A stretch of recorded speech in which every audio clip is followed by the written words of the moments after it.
Bonjour à toutes, bonjour à tous. Bonjour Youssef Indy. Bonjour Jean-Michel Vernochet.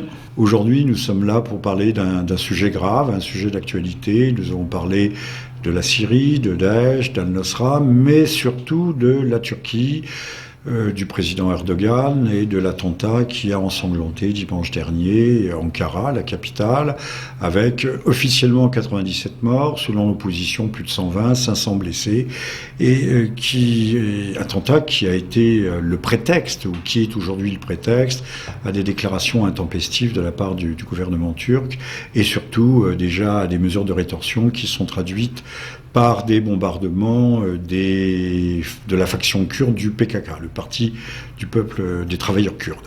Alors, avez-vous un aperçu quelconque sur ces derniers événements, sur la tournure aujourd'hui des événements en Syrie, en Turquie et dans la région? Alors déjà, ce qu'on peut dire, c'est que ce n'est pas le premier attentat qui a été commis sur le sol turc ces derniers temps, c'est le troisième.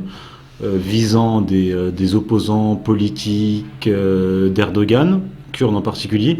Et je me souviens, alors je ne sais plus si c'était en 2012 ou en 2013, qu'un missile ou un obus avait frappé la Turquie. Et à ce moment-là, Erdogan avait accusé la Syrie, donc le gouvernement d'Assad, l'armée syrienne, et avait commencé à menacer la Syrie, et ça n'avait pas fonctionné parce que immédiatement le peuple turc avait pointé du doigt Erdogan comme responsable de cette frappe. Lui avait pointé du doigt l'armée syrienne, mais les Turcs ont dit non. Donc ça montre quand même un niveau de conscience politique et de sang-froid assez élevé chez les peuples turcs, et ils ont bien précisé que le peuple syrien est un peuple frère et qu'il est hors de question qu'il cautionne une guerre contre la Syrie. Alors là, il faut peut-être ajouter, je n'ai pas les chiffres exacts, d'ailleurs personne ne les a, officiellement il y aurait 3% d'Alévis qui ne sont pas non musulmans, mais pas tout à fait musulmans, qui ne sont pas tout à fait comme les alaouites syriens, mais qui sont en marge. Officieusement, il y en aurait 10%, et d'autres vont jusqu'au chiffre énorme de 20%.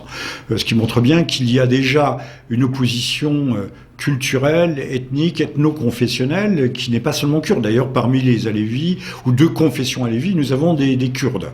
De même qu'il y a aussi des Kurdes chiites, en minorité, les Kurdes étant majoritairement sunnites. Donc il y a déjà cette fracture profonde, silencieuse, au sein de la société kurde, turque, dont on ne parle jamais.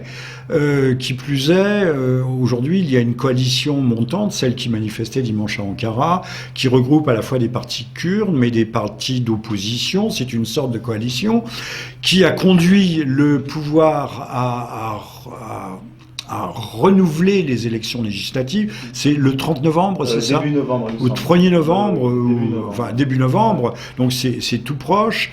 Et on sait que tendanciellement il y a une érosion, de l'autorité centrale de l'AKP, le parti de la justice pour le développement de M. Erdogan, et que celui-ci joue très gros lors de ces élections législatives, parce qu'il pourrait perdre non pas la majorité, ça c'est une chose, mais perdre toute chance d'être le nouveau tsar, non, plutôt le nouveau sultan d'une Turquie qu'on peut qualifier entre guillemets de néo-ottomane. Enfin, c'est une formule journalistique. Alors, la question se pose, Youssef, c'est faut-il inscrire cet attentat, et ces attentats, il y en a eu un, donc vous l'avez dit, c'était à Yurtchouk, au mois de juillet, 32 morts déjà, ce n'était pas rien. On avait accusé le front Al-Nosra à cette époque-là, mais maintenant on accuse à la fois l'extrême gauche, Oui, aussi. on accuse les Kurdes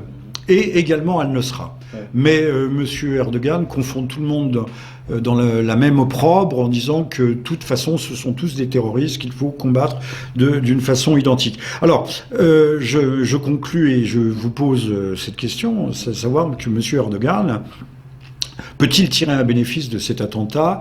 Peut-il l'exploiter utilement pour se maintenir ou se relancer à la tête de l'État turc? Ou au contraire, ces événements vont-ils sonner le glas du pouvoir de l'AKP tel qu'il est aujourd'hui? Je pense que ces actions terroristes très certainement qu'on peut très certainement imputer à l'État profond turc, vont se retourner contre Erdogan. Youssef, voulez-vous définir un peu cette notion d'État profond? L'État profond, c'est ce qu'on appelle, c'est ce que vous avez déjà appelé, l'État dans l'État. C'est-à-dire c'est le véritable pouvoir qui agit au cœur d'un État, mais qui est en même temps, paradoxalement, occulte, plus ou moins occulte. Tout dépend des États, bien sûr. Il y a l'État profond américain, l'État profond turc, mais l'État profond turc est plus apparent que l'État profond dans d'autres pays, en particulier par exemple les États-Unis. L'État, ceux qui sont aux commandes en Turquie, c'est l'AKP, le parti d'Erdogan. Qu'est-ce que le parti d'Erdogan? Vous l'avez qualifié d'islamo-kémaliste. Oui, dans un article du Boulevard Voltaire auquel je renvoie nos auditeurs. Alors, j'aimerais, avant de vous poser la question, préciser le terme islamo-kémaliste. Lorsque vous dites islamo-kémaliste, vous parlez bien sûr, je pense que vous allez confirmer, de frérisme et non pas d'islam authentique et véritable. C'est un islam très particulier, c'est un islam militant, c'est ce qu'on appelle en fait tout bêtement et vulgairement l'islamisme, c'est-à-dire l'islam politique. L'islam, par définition, n'est pas politique, puisque le pouvoir ultime revient à Dieu. Donc l'islam ne saurait être politique en soi, mais que ce soit les frères musulmans d'Égypte, que ce soit les frères musulmans de Syrie, qui combattent le régime de Bachar el-Assad, représentent des versions réformistes d'un islam beaucoup plus radical, et qui est ce que l'on peut qualifier d'islamisme. Alors quand je disais islamo-kémaliste, je me suis fait incendier dans les commentaires sur Boulevard Voltaire en me disant carrément que mon propos était un propos imbécile, puisque M. Erdogan est à l'opposé du kémalisme, puisqu'il est religieux, et que Kemal était soi-disant laïque. Mustafa Kemal n'était pas laïque, il était athée, ce qui est extrêmement différent, et qui plus est, il était panturquiste. Il avait une politique turcisante d'homogénéité ethnique, qui est celle que l'on voit aujourd'hui dans les mains de M. Erdogan, en s'appuyant d'ailleurs sur les structures de l'armée, peut-être en s'appuyant aussi sur certaines structures de l'État profond, mais ça c'est beaucoup plus complexe. À propos de l'État profond, le co-directeur ou le vice-directeur de l'IRIS, l'Institut des Relations Internationales et Stratégiques, M. Billon, lui-même parle de structures, de réseaux marginaux, occultes au sein de l'État turc. Je pense que d'ailleurs le terme d'État profond est né à propos de la Turquie, ne s'applique certainement pas à la France. Nous connaissons les réseaux maçonniques ou autres qui peuvent diriger ce pays et d'autres, mais l'État profond s'applique effectivement aujourd'hui, on peut l'appliquer aux États-Unis. Alors, pour ne pas conclure, M. Erdogan a ce double caractère d'être l'héritier d'Atatürk par son panturquisme, sa politique ethniciste, pour ne pas dire racialiste, sauf qu'il y a l'athéisme, mais là ça n'a rien d'extraordinaire d'un Atatürk, il a substitué l'islamisme. Mais l'islamisme, c'est ce que j'ai défini dans mon livre Les Égarés comme une sorte de contre-islam, un islam qui se nie lui-même. Oui, alors j'aimerais préciser la question parce que c'est vrai qu'il y a beaucoup de confusion. On pense qu'il y a une opposition entre l'athéisme d'Atatürk, les frères musulmans, le réformisme et le wahhabisme. Ce que je dis et ce que je pense expose avec netteté, c'est que tout ça forme un tout qu'on peut appeler le réformisme islamique. Ce qu'on peut dire, c'est que lorsque, à la fin dans la deuxième moitié du 19e siècle, lorsque l'on a vu l'émergence de ces mouvements réformistes, religieux, on a eu en parallèle des mouvements réformistes politiques. Je m'explique. Dans les années 1870, nous avons vu les jeunes Turcs et des maçons de haut niveau opérer des réformes politiques, structurelles, étatiques au sein de l'Empire ottoman, nous avons eu en parallèle un des pères spirituels des frères musulmans plus tard, c'est-à-dire Jamal ad-Din al-Afghani et son élève Mohammed Abdou, tenter de faire donc il tentait d'opérer une révolution qu'on a appelée la révolution urabiste en Égypte dans les années 1870. C'est ce mouvement, je tiens à le préciser, via des réseaux maçonniques très puissants qui étaient implantés en Égypte. Donc ce sont ces Afghani Abdou, à leur suite Rachid Reda, qui a été le maître de Hassan al-Banna, qui a formé ensuite les frères musulmans. Donc en réalité, les frères musulmans sont les dignes héritiers de ces réformistes de l'islam et de l'État turc. Autre chose, il est vrai que Erdogan n'est pas un ottomaniste ou un pan-ottomaniste, c'est on pourrait l'appeler un jacobiniste. C'est-à-dire oui, tout à fait. Pourquoi est-ce que je dis ça? À la veille de la révolution jeune turque, donc en Turquie en 1908-1909 et des années qui vont suivre, l'Empire ottoman était décentralisé. C'était un empire multi-ethnique. Et lorsqu'on a commencé à avoir des pogroms, Il n'y a pas eu de pogrom au sens propre du terme, mais par contre, il y a eu un génocide, le génocide des Arméniens. Mais avant le génocide arménien, il y avait par exemple des minorités chrétiennes sous la domination ottomane qui avaient été épurées, entre guillemets, notamment au Liban. Et ces attaques anti-chrétiennes sont concomitantes de la montée au pouvoir des jeunes Turcs et des maçons au cœur de l'Empire ottoman. Et vous pouvez rajouter jacobin. Bien sûr, jacobin. C'est pour ça que je dis que Erdogan est un jacobiniste au sens kémaliste du terme. Il n'est pas l'héritier de l'Empire ottoman, mais il est l'héritier de l'athéiste Kemal Atatürk.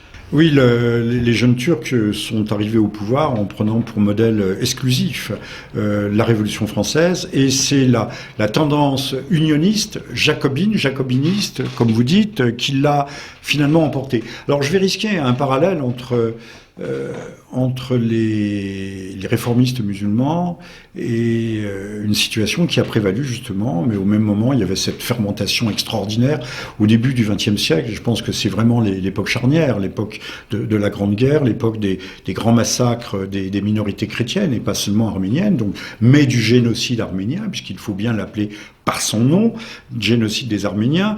À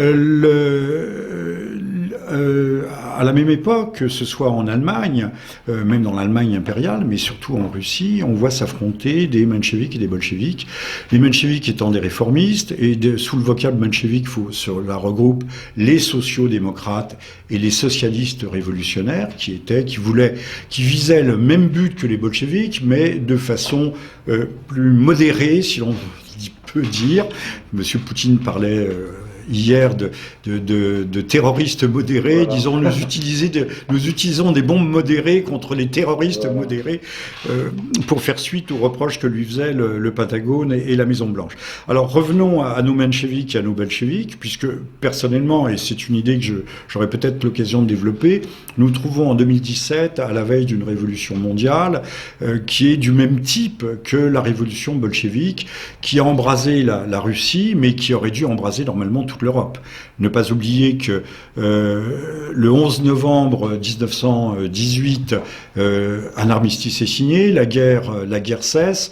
Un mois plus tard, il y a une révolution en Allemagne. Personne ne parle de la révolution de 1918 qui va amener les sociaux-démocrates, qui feront d'ailleurs la guerre à leurs extrémistes, à la République des Conseils de Bavière et autres, Karl Liebknecht et Rosa Luxembourg seront éliminés.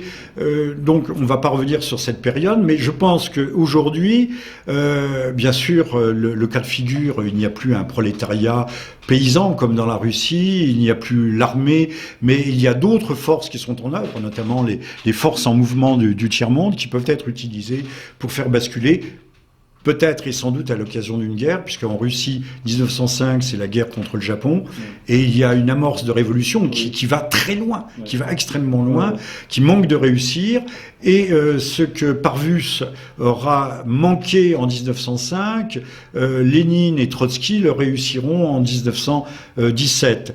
Et donc, cette opposition à l'intérieur d'une même idéologie entre réformistes, mencheviques, et on peut le dire, terroristes radicaux, puisque les deux armes de Lénine étaient à la fois la terreur, d'abord la guerre civile, la terreur ensuite. C'est écrit explicitement, Trotsky a écrit un traité à ce propos. Nous trouvons à la veille, nous trouvons dans un cas de figure, au moins dans le monde arabe, qui est tout à fait identique. Monsieur Erdogan, je m'arrête ici, ne pas oublier, au moment des printemps arabes, est allé en Tunisie, soutenir Ennahda, les frères musulmans égyptiens, en pensant restaurer une influence pan-turque quasi néo-ottomane autour de la Méditerranée, et notamment Méditerranée orientale. Alors, ça a fait long feu, les Tunisiens, les Égyptiens ont éjecté les frères musulmans, mais ça a donné une guerre, ça a déclenché une guerre en Syrie. Ça, personne ne le dit. Or, comprenons bien que les frères musulmans ne sont qu'une variante, et une variante dite modérée ou d'apparence modérée d'un radicalisme musulman beaucoup plus nuisible, beaucoup plus inquiétant, qui est celui des takfiristes wahhabites, le wahhabisme étant la religion à la fois du Qatar et de l'Arabie saoudite. Alors, j'aimerais rebondir et poursuivre votre propos. Lorsque vous faites le parallèle entre mencheviks et bolcheviks et les réformistes doux, on va dire, et les frères musulmans, ce parallèle est frappant par ses similitudes. Vous avez dans le mouvement réformiste, comme je l'ai dit, donc des réformistes. Ça commence avec Malkoun Khan en Iran au milieu du 19e siècle, ça se poursuit avec Afghani, Abdou qui est le maître du père de Hassan al-Banna, Rachid Reda qui va être le maître de Hassan al-Banna. Et donc nous avons, après la naissance des frères musulmans fondés par Hassan al-Banna, une opposition ou une pseudo-opposition entre des réformistes frères musulmans d'inspiration wahhabite, parce que la pensée de Hassan al-Banna, ou en tout cas la pensée politique, l'action politique de Hassan al-Banna va être vraiment similaire, avoir une parenté très nette avec le wahhabisme. Il ne faut pas oublier que le maître de Hassan al-Banna, Rachid Reda, était financé par les Saouds. Rachid Reda a soutenu le royaume saoudite dès sa création. Hassan al-Banna, lorsqu'il a rencontré Abdelaziz ibn Saoud, lui dit qu'il fallait créer une branche des frères musulmans en Arabie saoudite, et Abdelaziz lui répond « mais toute l'Arabie saoudite est une branche des frères musulmans ». Donc, nous allons avoir des frères musulmans radicaux qui vont être inspirés par le wahhabisme, qu'on peut dont on peut faire le parallèle avec les bolcheviks, et vous avez toute la tendance réformiste douce qui va poursuivre les mêmes buts, les mêmes objectifs, les mêmes objectifs, mais politiques, selon d'autres méthodes. Et par exemple, un Tariq Ramadan, et lui se situe dans cette lignée réformiste, non frériste parce qu'il n'est pas membre des frères musulmans, mais qui travaille en jonction. Il prépare le terrain, si on peut dire. Alors Youssef, j'aimerais qu'on revienne à l'actualité actuelle. Monsieur Erdogan va essayer d'exploiter ces attentats, a déjà commencé à bombarder le PPK, et surtout menace à la fois la Russie et par équilibre également les États-Unis, en disant que aucune des deux grandes puissances ne doit l'empêcher d'aller bombarder les gens qu'il considère comme des terroristes. et que donc il a la menace ouverte. Il est vrai que aujourd'hui l'action de la Russie contrarie les ambitions de M. Erdogan en Syrie et donc au Levant. Alors ceux qui voient les choses par le gros bout de la lorgnette ne voient que la question du gaz littoral ou des poches gazières ou du pétrole ou des voies, les autoroutes d'acheminement à travers le désert syrien. Mais je pense que la question va beaucoup plus loin. Il y a toute la vallée de l'Euphrate, il y a la question de l'eau qui sera plus vitale certainement encore que celle du pétrole dans les années à venir. Et M. Erdogan a du mal à renoncer à cette politique néo-impériale qui est la sienne et qui s'appuie, on le voit, il a des gardes qui remontent, sa généalogie remonte à Gengis Khan, si je puis dire. Il se veut l'héritier des grands empires pantouraniens. Monsieur Erdogan, alors c'est pas une question que je pose, c'est une question que je pose à nous deux. Est-il dangereux par sa mégalomanie et jusqu'où ira cette mégalomanie, sachant que l'OTAN l'appuie, qu'il s'est adossé à l'OTAN et que l'OTAN a déclaré que toute agression contre Erdogan serait une agression contre l'organisation du pacte atlantique. Donc en effet, Erdogan est un homme extrêmement dangereux, pas seulement pour la région, mais pour les Turcs eux-mêmes, car il peut entraîner la Turquie dans une guerre directe, non pas seulement avec la Syrie, mais avec la Russie.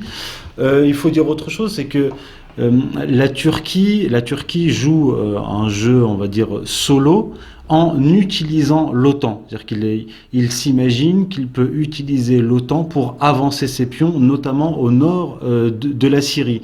Mais les membres de l'OTAN, les États-Unis, je pense, ne sont pas dupes, savent très bien où veut en venir M. Erdogan, et c'est pour ça qu'ils tentent de le calmer. Mais en même temps, ils ont besoin de lui. Oui, ils ont besoin de lui dans une certaine mesure, mais il ne faut pas que ce petit dictateur, ce petit empereur veuille aller trop loin dans l'autonomie. Ça me rappelle un petit peu le rapport des États-Unis avec l'Allemagne, c'est-à-dire que l'Allemagne a le droit de piloter l'Europe, mais à condition qu'elle se soumette aux États-Unis. Et là, je pense qu'on a la même configuration au Proche-Orient avec la Turquie. Je ne sais pas ce que vous en pensez vous-même. Oui, on peut laisser la bride sur le cou au président Erdogan jusqu'à un certain point, l'utiliser jusqu'à un certain point.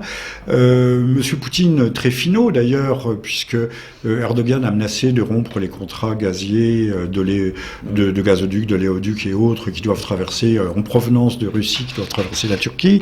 Monsieur Poutine, qui est un très bon diplomate d'origine arménienne, Monsieur Sergueï Lavrov, lui a pratique la politique de la main tendue et dit à M. Erdogan, mais entièrement d'accord avec vous, coordonnons-nous, unissons nos forces pour combattre le terrorisme. Sauf que l'un et l'autre n'ont pas la même définition du terrorisme et des terroristes.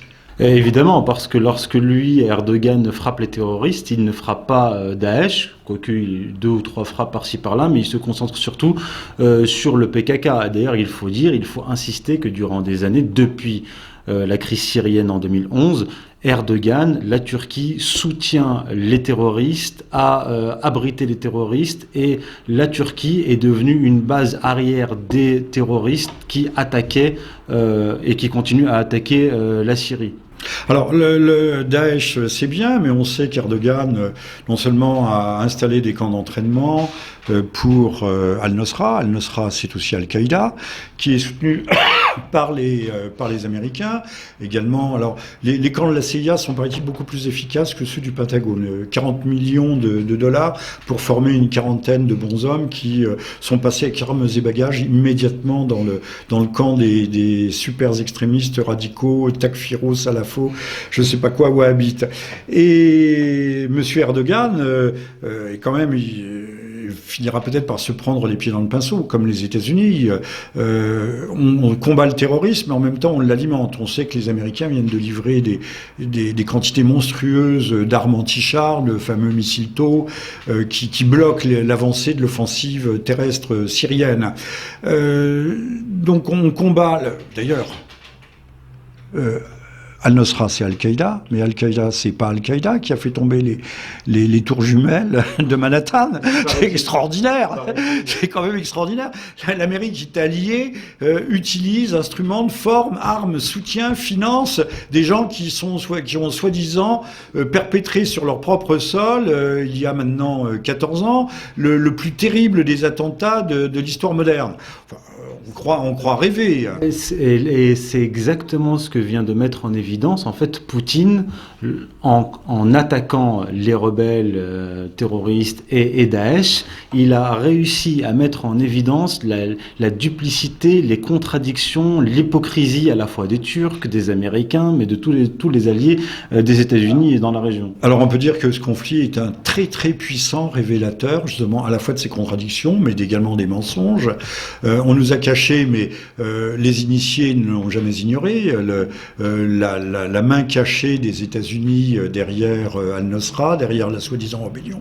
On a essayé de créer des armées syriennes libres qui sont défaites, dissoutes, comme on a essayé de créer une opposition, une façade, une vitrine politique de l'opposition, mais qui est assurément quasiment inexistante. Aujourd'hui, donc, éclatent au grand jour toutes ces manipulations.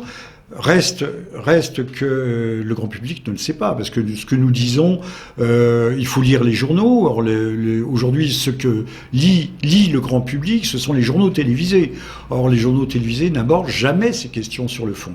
Non, je pense pour deux raisons principales. La première, c'est l'ignorance totale des journalistes à propos de ces questions-là, et une orientation, on voit une propagande, une machine de propagande. Oui, ajoutons à propos des journalistes leur paresse et également leur lâcheté ou leur je m'en foutisme. Et du fait qu'ils travaillent pour qui les paye, c'est-à-dire des banquiers, des industriels, etc. Et on voit par contre, là où ils sont très efficaces, c'est la coordination massive des grands médias occidentaux dans une seule et même direction. L'orchestration. Une orchestration parfaite, anti-russe. Alors on va vous soupçonner d'être complotiste, conjurationniste. Si on dit, on parle d'orchestre, y a-t-il quelqu'un qui tient la baguette de l'orchestre? Y a-t-il un chef? Nul besoin qu'il y ait un chef, étant donné que les intérêts convergent, les visions du monde convergent, les intérêts donc matériels et les idéologies aussi convergent. Donc nul besoin de chef d'orchestre. Tout ça se coordonne assez... Ne pourrait-on pas malgré tout parler de conspiration ouverte? Conspiration du silence, vous l'avez déjà dit. À ciel ouvert, oui. Une conspiration nue, je dirais. Nu. Youssef Indy, merci. On va en rester là. Je pense que ça peut être le mot de conclusion. De toute façon, nous serons amenés à nous revoir. Merci à vous. Merci. Et puis, on va continuer à essayer d'explorer, de creuser le dossier, de le décrypter, plutôt de même, on va dire, de le délabyrinther. Oui. Merci à toutes et à tous. Merci à vous. Au revoir. Au revoir.